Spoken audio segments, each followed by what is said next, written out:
मंत्रियों को चपरासी कह रही है। हाँ कह रही हूँ, हाँ कह रही हूँ। आपको आपत्ति है क्या? नहीं आपत्ति, मेरी जबान है, मैं जो बोलूं। आज की तारीख में ज्यादातर न्यूज रूम पीएमओ का चपरासी व्हाट्सएप के माध्यम से चला रहा है। कौन? मजा नहीं आ रहा है। हम करते हैं प्रबंध। आज मोदी जी की सरकार में एक ऐसा व्यक्ति नहीं है जो हरी झंडी कहीं पर भी दिखा सके। क्या रेलवे मिनिस्टर और क्या कोई और, सब लोग चपरासी हैं। अब कैमरे पर भी हरी झंडी दिखाने का काम मोदी जी ही करते हैं। ये कैमरे पर हरी झंडी दिखा रहे थे वो। ये बड़ी अच्छी बात कही आप। तो इस सरकार में किसकी क्या हैसियत है और बोलने वालों की उससे कम हैसियत है, इस पर मैं चर्चा नहीं करूं तो ज्यादा अच्छा रहेगा। ना मेरा मुंह खुलवाइए उस पर। हरी झंडी भी कैमरे पर दिखाने का काम मोदी जी करते हैं। आपको लग रहा है कि मंत्री मतलब वैसे तो हमें चपरासियों का भी सम्मान करना चाहिए, वो भी अपना रोजी रोटी पाते हैं, मेहनत करते हैं, लेकिन आप मंत्रियों को चपरासी कह रही हैं। बिल्कुल, मंत्रियों को चपरासी कह रही हैं। हाँ कह रही हूँ, हाँ कह रही हूँ। आपको आपत्ति है क्या? नहीं आपत्ति, मेरी जबान है, मैं जो बोलूं। नहीं देखिए, एक दौर तो था इस देश में कैबिनेट के निर्णय फाड़े जाते थे।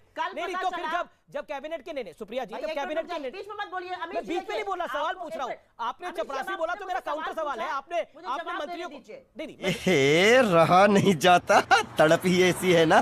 बिल्कुल आप ही को मौका दे रहा हूँ सुप्रिया जी, लेकिन आप क्यों दिक्कत हो रही है? मेरे को दिक्कत, मेरा सवाल है मैडम। नहीं दिक्कत नहीं है, सवाल है। सवाल से आपको दिक्कत मुझे तो नहीं लगता होगी, सवाल से तो आपको दिक्कत नहीं होगी मैडम। मेरा बड़ा हम्बल सवाल है। आप कह रहे हैं कि आज के दौर में मंत्री चपरासी हैं, लेकिन जिस दौर में प्रधानमंत्री और उनके मंत्रियों के ऑर्डिनेंस को फाड़ दिया जाता था, उस दौर में क्या थे वो लोग? उनको क्या संज्ञा देंगी आप?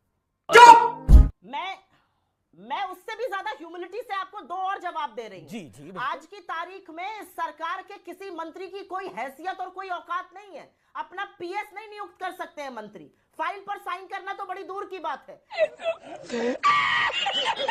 तो एक और तीखी बात कहने जा रही हूँ। जुम करो। आज की तारीख में ज्यादातर न्यूज रूम पीएमओ का चपरासी व्हाट्सएप के माध्यम से चला रहा है। कौन एडिटर न्यूज रूम चला रहा है आज का? नहीं पता नहीं कौन से न्यूज रूम की आप बात कर रहे हैं। ना देख सेकंड, मैडम रुकना पड़ेगा।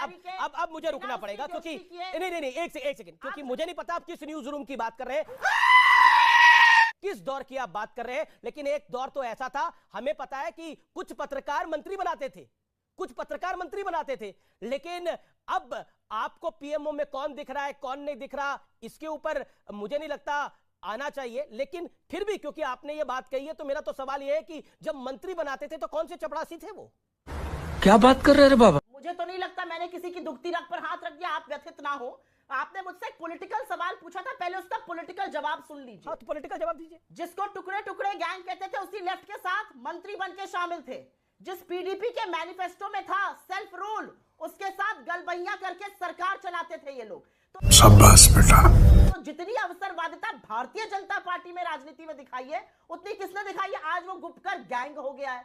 दिक्कत की बात यह है कि जो इनको व्यथित और विकृत करता है वो है समूचा लोकतंत्र। संजू वर्मा कुछ कहना चाह रही है जी। क्या बोला तूने?